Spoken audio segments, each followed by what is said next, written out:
Video? Why is Yep. the light on? Because it's too dark for him. Oh, okay. So tell me, what do you think is an appropriate time to run a leaf blower? Maybe not 6 a.m. 6 a.m. How about No, wait, midnight. 9 p.m. running saws with the garage open? No. What's your thoughts on dog muzzles? Snotty. Very snotty. Snotty, huh? Well, will you take your Christmas lights down after Christmas?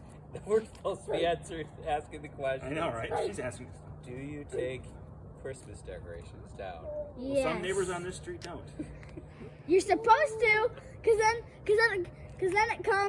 then comes New Year and then all the other holidays, and they still have all of their Christmas lights. Some of the lights are still up down the street. That's true. That is true. And then the most annoying Halloween decoration you could think of would be. What about your dogs barking at 3 a.m.?